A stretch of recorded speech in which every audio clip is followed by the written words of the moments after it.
Hello दोस्तों, welcome to my channel. इससे पहले का जो कैलेंडर का 10वां पार्ट था उनमें सभी क्वेश्चंस को बढ़ते क्रम में कराया गया था, लेकिन यहाँ देखिए 28 जुलाई 2015 को शनिवार है तो 3 नवंबर 2019 को कौन सा दिन होगा। तो यहाँ 28 से 3 ये घटता क्रम है, जुलाई से नवंबर ये है बढ़ता क्रम, 2015 से 2019 ये भी है बढ़ता क्रम। दूसरे क्वेश्चन को देखिए, 13 सितंबर 2016 को मंगलवार है तो 6 मार्च 2019 को कौन सा दिन होगा। तो 13 से 6 ये है घटता क्रम, सितंबर से मार्च ये भी है घटता क्रम, लेकिन 2016 से 2019 ये है बढ़ता क्रम। तीसरे टाइप का क्वेश्चन क्या बन सकता है कि ये तीनों और ये तीनों किस में हो, तीनों के तीनों घटते क्रम में हो। तो सबसे पहले हम यहाँ करेंगे पहले टाइप का क्वेश्चन। तो इसको करने के लिए एक बात समझिए, अगर मैं आपसे कहूँ 3 तारीख और 28 तारीख के बीच में कितने दिनों का अंतर है, तो आप क्या करेंगे, 28 में से 3 माइनस करेंगे, 25 दिनों का अंतर आएगा। इन 25 दिनों में 28 तारीख का दिन तो शामिल होता है, लेकिन 3 तारीख का दिन शामिल नहीं होता है।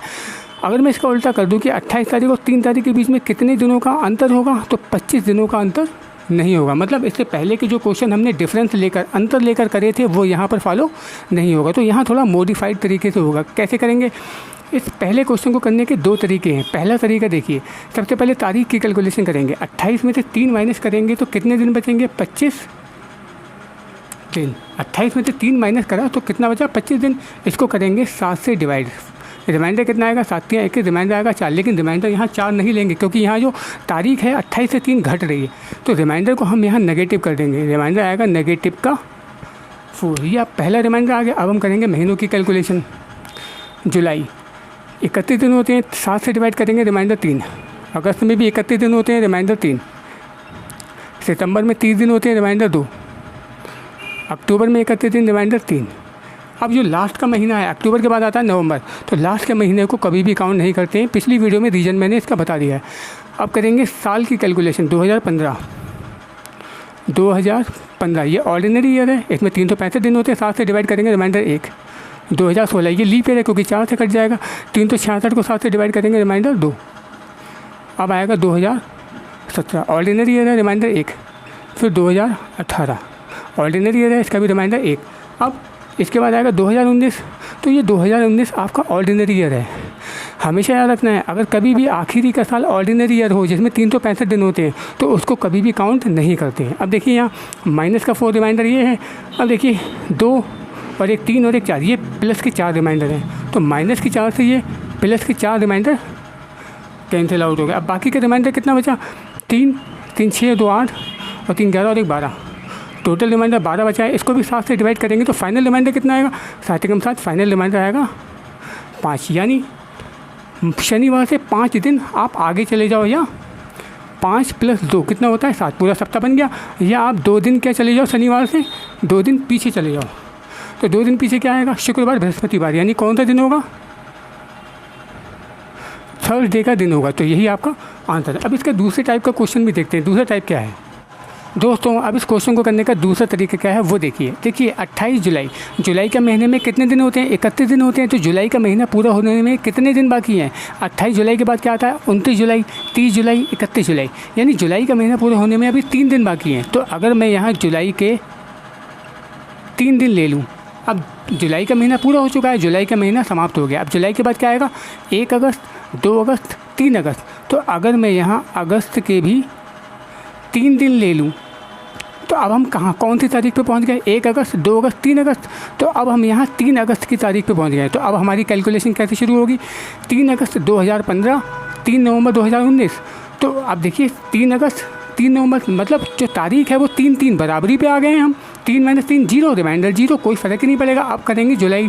अब हम जुलाई से कैलकुलेशन नहीं करेंगे, हम यहाँ 3 अगस्त की कैलकुलेशन से शुरुआत होगी, क्योंकि जुलाई तो पूरी समाप्त कर दी हमने। अब हम करेंगे अगस्त का रिमाइंडर से शुरुआत। अगस्त कितने दिन होते हैं, अगस्त में 31 दिन, रिमाइंडर आएगा 3। अगस्त के बाद सितंबर 30 दिन होते हैं, रिमाइंडर 2। सितंबर के बाद अक्टूबर 31 दिन होते हैं, रिमाइंडर 3। लास्ट के महीना नवंबर को काउंट नहीं करेंगे। अब करेंगे साल की calculation. 2015 ordinary year, reminder 1। 2016 leap year, reminder 2। 2017 ordinary year 1। 2018 ordinary year 1। 2018 के बाद 19 ऑर्डिनरी ईयर है। ऑर्डिनरी ईयर को कभी भी काउंट नहीं करते हैं। टोटल रिमाइंडर देखिए, 3 3 6 3 9 और 2 11, 11 और 3 14, 15 16 17 18 19। टोटल रिमाइंडर कितना आया, 19। 7 से डिवाइड करेंगे तो फाइनल रिमाइंडर कितना आएगा, 7 दूनी 14, फाइनल रिमाइंडर आया 5। वही आया ना शनिवार से 5 दिन आगे चले जाओ या शनिवार से 2 दिन पहले क्या आएगा, थर्सडे। अब देखते हैं सेकंड टाइप का क्वेश्चन। दोस्तों आप सेकंड टाइप का क्वेश्चन देखते हैं। 13 सितंबर 2016 को मंगलवार है तो 6 मार्च 2019 को कौन सा दिन होगा। अब देखिए सितंबर के महीने में 30 दिन होते हैं, तो सितंबर का महीना पूरा होने में कितने दिन बचे हुए हैं, 30 में से 13 माइनस करेंगे। सितंबर का महीना पूरा होने में 17 दिन बाकी हैं। सितंबर के बाद आता है अक्टूबर, कितने दिन होते हैं अक्टूबर के महीने में, 31 दिन। फिर आता है नवंबर, नवंबर में 30 दिन होते हैं। फिर आता है दिसंबर, दिसंबर में होते हैं 31 दिन। अब देखिए 2016 की साल पूरी होगी ना, अब आएगा दिसंबर के बाद जनवरी, 2017 वाली जनवरी, जनवरी के महीने में कितने दिन होंगे, 31 दिन। फरवरी, फरवरी होगी 2017 वाली, वो ऑर्डिनरी ईयर की फरवरी होगी, 28 दिन होंगे। फरवरी के बाद आएगा मार्च। अब देखिए मार्च हमें बराबरी तक पहुंचना है तो हम मार्च के 6 दिन लेंगे। मार्च के हम कितने दिन लेंगे यहाँ, 6 दिन। अब हमारी कैलकुलेशन कहाँ पहुंच गई, 6 मार्च बराबरी पे आ गया ना, 6 मार्च 2017 पे हमारी कैलकुलेशन पहुंच चुकी है। अब हम यहाँ सभी दिनों को ऐड नहीं करेंगे, हम इन सभी दिनों का रिमाइंडर निकाल कर करेंगे, क्योंकि ऐसे तो बहुत लेंथी हो जाएगा। तो सितंबर, इसका रिमाइंडर 7 से डिवाइड करेंगे, 7 दूनी 14, रिमाइंडर 3। अक्टूबर का रिमाइंडर 7 से डिवाइड करेंगे 3। नवंबर का रिमाइंडर 7 से डिवाइड करेंगे 2। दिसंबर का रिमाइंडर 3। जनवरी का रिमाइंडर 7 से डिवाइड करेंगे 3। फरवरी 28 वाली है, 7 चौक 28, फरवरी का रिमाइंडर कंप्लीट डिवाइड हो गया, रिमाइंडर 0। अब मार्च के 6 को 7 से डिवाइड करेंगे तो रिमाइंडर तो 6 ही होगा ना, न्यूमरेटर ही रिमाइंडर होता है, तो मार्च का रिमाइंडर कितना होगा, 6 ही होगा, यानी 6 दिन मार्च के लिए हमने। अब हमारी कैलकुलेशन 6 मार्च 2017 से 6 मार्च 2019 की करनी है। 6 मार्च बराबर हो गया, 2017 से 2019 की कैलकुलेशन हमें अभी और करनी है। तो 2017 का रिमाइंडर कितना होगा, ऑर्डिनरी ईयर है, 1 होगा। 2018 का रिमाइंडर ऑर्डिनरी ईयर है, 1 होगा। अब देखिए 2018 के बाद क्या आएगा, 2019, तो 2019 ये ऑर्डिनरी ईयर है, तो अगर आखिरी के साल ऑर्डिनरी ईयर है तो उसको कभी भी काउंट नहीं करते। अब टोटल रिमाइंडर देखिए, 3 3 6 2 8 और 3 11, 3 14 और 6 20, 21 22, टोटल रिमाइंडर आ गया 22। इसको भी 7 से डिवाइड करेंगे तो फाइनल रिमाइंडर कितना आएगा, 7 3 21, फाइनल रिमाइंडर आया 1, यानी मंगलवार से 1 दिन आगे क्या मिलेगा, बुधवार, यानी वेडनेसडे। अब थर्ड टाइप का क्वेश्चन देखते हैं। दोस्तों मैंने यहाँ फर्स्ट टाइप का एक क्वेश्चन और लिया है, क्योंकि इसमें थोड़ा सा चेंज है। देखिए 26 मई 1990 को शनिवार है, तो 8 अक्टूबर 1996 को कौन सा दिन होगा। अब 26 से 8 ये कौन सा क्रम है, ये है घटता क्रम, तो 26 में से 8 माइनस करेंगे तो कितना बचेगा, 18 बचेगा। अब इस 18 को 7 से डिवाइड करेंगे, क्योंकि एक सप्ताह में 7 दिन होते हैं, तो रिमाइंडर कितना आएगा, 7 दूनी 14, रिमाइंडर आएगा 4। लेकिन यहाँ रिमाइंडर हम 4 नहीं लेंगे, क्योंकि 26 से 8 ये घटता क्रम है, तो रिमाइंडर को चेंज कर देंगे। क्या हो जाएगा, रिमाइंडर नेगेटिव में चला जाएगा, -4। अब क्या करेंगे, अब महीने की कैलकुलेशन करेंगे। मई से शुरुआत हो रही है, तो मई में कितने दिन होते हैं, 31 दिन, रिमाइंडर 3। मई के बाद आएगा जून, जून में 30 दिन होते हैं, रिमाइंडर 2। जून के बाद आएगा जुलाई, 31 दिन, रिमाइंडर 3। जुलाई के बाद आएगा अगस्त, 31 दिन, रिमाइंडर 3। अगस्त के बाद सितंबर, 30 दिन, रिमाइंडर 2। अब सितंबर के बाद क्या आएगा, अक्टूबर, तो लेकिन लास्ट के महीने के काउंट नहीं करते हैं। अब हम करेंगे साल की कैलकुलेशन। 1990 से शुरुआत हो रही है, 1990 ऑर्डिनरी ईयर है, रिमाइंडर 1। 1991 ऑर्डिनरी ईयर है, रिमाइंडर 1। 1992 ये है लीप ईयर, क्योंकि ये 4 से कट जाएगा, 4 दूनी 8, 4 3 12, रिमाइंडर 2। 1993 रिमाइंडर 1 ऑर्डिनरी ईयर है। 1994 रिमाइंडर 1 ऑर्डिनरी ईयर है। 1995 रिमाइंडर 1, क्योंकि ये भी ऑर्डिनरी ईयर है। अब 1995 के बाद आएगा 1996, लेकिन यहाँ देखिए ये 1996 ये 4 से कट जाएगा, ये ऑर्डिनरी ईयर नहीं है। अगर ये ऑर्डिनरी ईयर होता तो हम इसको छोड़ देते, लेकिन ये है लीप ईयर। अब इस लीप ईयर में क्या होगा, 8 अक्टूबर यानी 29 फरवरी का दिन भी तो आएगा ना, तो हमें ये 29 फरवरी का ये एक दिन जो बढ़ रहा है इसको भी लेना होगा। मैंने पिछले वीडियो में इसके डिटेल से बता रखा है। तो 1996 का भी रिमाइंडर हम एक दिन लेंगे, 1996 का भी हम क्या लेंगे, एक दिन। और ये एक दिन कौन सा होगा, 29 फरवरी वाला एक दिन होगा। अब टोटल रिमाइंडर देखिए, पहले तो ये है -4, इस -4 को कैंसिल करेंगे, 1 2 3 4, -4 से ये +4 कैंसिल आउट हो गए। अब देखिए कितना रिमाइंडर बचा, 3 और 2 5 और 3 8 और 3 11, 11 12 13 14 15 16 17, टोटल रिमाइंडर कितना बचा, 17। 7 से डिवाइड करेंगे तो फाइनल रिमाइंडर यहाँ कितना मिलेगा, 7 दूनी 14 3। तो शनिवार से 3 दिन आगे अगला दिन क्या आएगा, रविवार, सोमवार यानी मंगलवार यानी ट्यूसडे होगा। दोस्तों मैंने सेकंड टाइप का एक क्वेश्चन और लिया, ऐसे देखते हैं। 10 नवंबर 1990 को सोमवार है तो 3 फरवरी 1994 को कौन सा दिन होगा। अब देखिए 10 से 3 ये है घटता क्रम, नवंबर से फरवरी ये भी घटता क्रम है। नवंबर का महीना 11वां होता है, फरवरी का महीना दूसरा होता है, तो ये घटता क्रम है।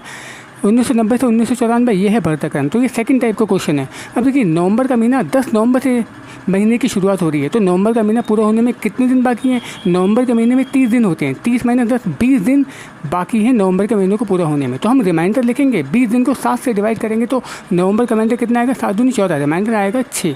इसके बाद दिसंबर के महीने में 31 दिन होते हैं, रिमाइंडर कितना आएगा 3। तो देखिए 1990 का साल ख़त्म हो गया, 1990 पूरा हो गया। अब जनवरी आएगी 1991 वाली।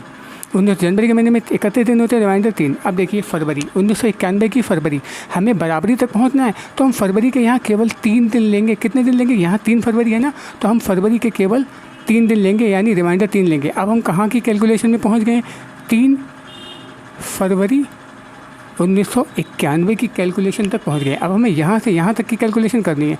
3 फरवरी इक्वल हो गया 1991 से 1994 की कैलकुलेशन करनी है। 1991 ऑर्डिनरी ईयर है, रिमाइंडर इसका कितना आएगा 1। 1992 ये कौन सा है, ये लीप ईयर है, इसका रिमाइंडर आएगा 2, क्योंकि 4 से कट जाएगा, 4 दूनी 8 4 3 हमारा। फिर 1993 कौन सा ईयर है, ऑर्डिनरी ईयर है, रिमाइंडर आएगा 1। अब मैंने क्या बताया था, 1993 के बाद 1994 ये ऑर्डिनरी ईयर है। हमेशा याद रखना है, ऑर्डिनरी ईयर अगर साल आखिरी साल ऑर्डिनरी ईयर होगा तो उसको काउंट नहीं करना है। अब टोटल रिमाइंडर देखिए, 6 और 3 9, 3 12, 3 15, 16, 17, 18 और 1 19। टोटल रिमाइंडर कितना है 19। इसको भी 7 से डिवाइड करेंगे तो फाइनल रिमाइंडर 7 दूनी 14, 5 आया। तो मैंने क्या बताया, सोमवार से 5 दिन आगे चले जाओ या सोमवार से 2 दिन पीछे। तो सोमवार से 2 दिन पीछे क्या आएगा, रविवार शनिवार, यानी सैटरडे होगा। यही आपका आंसर है। दोस्तों मैंने यहाँ सेकंड टाइप का एक क्वेश्चन और लिया है, क्योंकि इस क्वेश्चन में थोड़ा सा डिफरेंट है, उस डिफरेंस को समझिए। 3 नवंबर 2000 को शुक्रवार है तो 10 फरवरी 2004 को कौन सा दिन होगा। मैं एक यहाँ बात बता देना चाहता हूँ, अगर आपको यहाँ साल में बहुत ज़्यादा डिफरेंस मिल जाए, मान लो यहाँ सन 2000 है और यहाँ है 2060, तो कितने का डिफरेंस हो गया, 60 साल का डिफरेंस हो गया। तो ऐसे अगर आप 2000, 2001, 2002 इन सब सालों का रिमाइंडर निकालोगे तो बहुत लेंदी होगा, लेकिन इसको बहुत आसानी से कैसे करके करें उसके बारे में आपको नेक्स्ट वीडियो में बताऊँगा। अब देखिए 3 नवंबर, अब पहले आप महीनों को ख़त्म करिए। नवंबर को पूरा होने में कितने दिन बचे हुए हैं, 27 दिन में नवंबर ख़त्म हो जाएगा। तो 27 को 7 से डिवाइड करो, 7 तियां 21, रिमाइंडर नवंबर का कितना आएगा 6 रिमाइंडर आया। दिसंबर का रिमाइंडर कितना आएगा, दिसंबर में 31 दिन होते हैं, रिमाइंडर आएगा 3। अब देखिए साल 2000 पूरी हो गई, अब पहुँचिए 2001 में। तो 2001 की जनवरी में आइए, कितना रिमाइंडर लेंगे, 31 दिन होते हैं 3। फिर फरवरी में, हमें फरवरी में जाना है ना, 2001 की फरवरी में हम बराबरी तक पहुंचना है। हम 10 फरवरी के 10 दिनों को लेंगे। फरवरी के हम कितने दिनों को लेंगे, 10 दिनों को। लेकिन इस 10 को भी अगर हम 7 से डिवाइड करेंगे तो रिमाइंडर कितना आएगा, 7 एकम 7, रिमाइंडर आएगा 3। तो अब हम कहाँ की कैलकुलेशन में पहुँच गए, 10 फरवरी 2001 की कैलकुलेशन में पहुंच गए। अब हमें यहाँ से यहाँ तक की ही कैलकुलेशन करनी है। देखिए 10 फरवरी बराबर हो गया 2001 से 2004 की कैलकुलेशन। 2001 ऑर्डिनरी ईयर है, रिमाइंडर 1। 2002 ऑर्डिनरी ईयर है, रिमाइंडर 1। 2003 भी ऑर्डिनरी ईयर है, रिमाइंडर 1। अब देखिए 2004, मैंने बताया लास्ट के काउंट को अगर वो ऑर्डिनरी है तो काउंट नहीं करते हैं, अगर लीप है तो हम काउंट कर सकते हैं। लेकिन 2004 यहाँ लीप ईयर है, इसमें फरवरी के महीने में 29 दिन होंगे। अब बताइए 2004 का आप जो 29 तारीख का एक दिन है उसको लेंगे या नहीं लेंगे, नहीं लेंगे। क्यों नहीं लेंगे, क्योंकि हमें काउंटिंग कहाँ से करनी है, 10 फरवरी। अरे यहाँ 29 फरवरी का दिन तो आया ही नहीं है ना, 29 फरवरी यहाँ काउंटिंग में नहीं है। हमें तो कैलकुलेशन केवल 10 फरवरी तक करनी है। 29 फरवरी का दिन 2004 में शामिल ही नहीं है, तो यहाँ 2004 का साल कि जो 29 फरवरी का एक दिन है उसको शामिल यहाँ नहीं करेंगे। आपकी कैलकुलेशन यहाँ पूरी हो चुकी है। टोटल रिमाइंडर देखिए 6 3 9 3 12 3 15 16 17 18। टोटल रिमाइंडर कितना है 18। 7 से डिवाइड करेंगे, फाइनल रिमाइंडर 7 दूनी 14 4। तो क्या करना है, शुक्रवार से 4 दिन आगे चले जाइए या शुक्रवार से 3 दिन पीछे। मैंने क्या बताया था, 4 + 3 कितना होता है 7। सप्ताह पूरा हो गया तो 3 दिन पीछे चले जाएँ। तो शुक्रवार से एक दिन पहले बृहस्पतिवार, बुधवार, फिर बुधवार से पहले आएगा मंगलवार, यानी ट्यूसडे का दिन होगा।